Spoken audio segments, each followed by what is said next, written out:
Welcome to our channel. நான் stuffed கோதுமை மாவு தோசை எப்படி பண்ணுறதுன்னு காட்டுறேன்.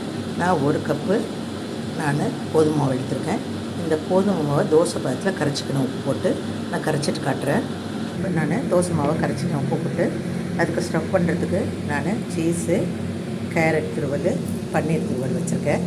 அப்புறம் டொமேட்டோ சாஸு வச்சுருக்கேன். இதை வச்சு தான் நான் இப்போ இந்த ஸ்டஃப்டு தோசை பண்ண போகிறேன். பாருங்கள், தோசைக்கல்லை படுப்பில் போட்டேன். இப்போ தோசைக்கல் காஞ்சிடுச்சு. தோசை ஊற்ற போகிறேன்.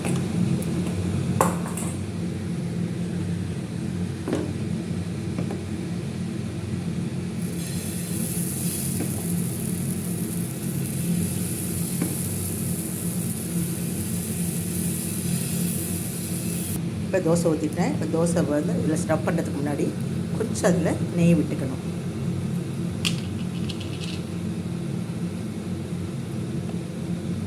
நெய் ஒரு ஸ்பூனை விட்டுட்டு அதில் இப்போ நம்ம ஸ்டஃப் பண்ணணும். இதில் கொஞ்சம் சீஸ் போட்டுட்டு அது மேலேயே கொஞ்சம் நம்ம பன்னீரை போட்டுட்டு அது மேலேயே கொஞ்சம் கேரட் துருவலையும் போட்டுட்டு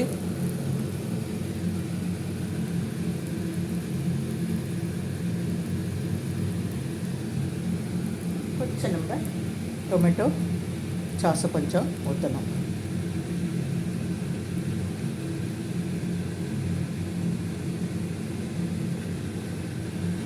டொமேட்டோ சாஸை ஊற்றிட்டு நம்ம மறுபடியும் அதே மாதிரியே ஸ்டஃப் பண்ண வேண்டியதுதான். கொஞ்சம் அதில் நெய் ஊற்றிக்கிங்க.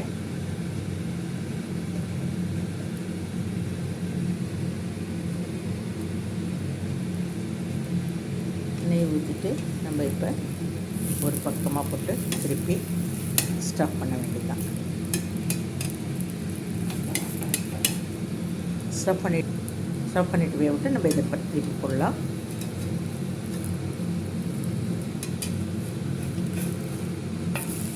இப்போ திருப்பி போட்டாச்சு. இது நல்லா வேகட்டும்.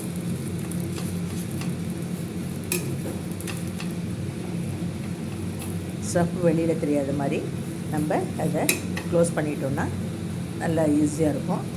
கொஞ்சம் நல்லா வேகட்டும். வெந்துடுச்சு. இதை நம்ம எடுத்து போட்டுக்கலாம்.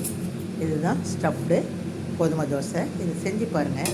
இதை குழந்தைங்களுக்கு வந்து ஈவினிங் ஸ்நாக்ஸாக கொடுக்கலாம். ரொம்ப விரும்பி சாப்பிடுவாங்க. இது வந்து அவங்களுக்கு ஹெல்த்தியும் கூட. நீங்கள் செஞ்சு பாருங்கள். உங்களுக்கு பிடிச்சிருந்தால் லைக் பண்ணுங்கள், ஷேர் பண்ணுங்கள், சப்ஸ்கிரைப் பண்ணுங்கள், பெல் பட்டன் அழுத்துங்க. தேங்க்யூ.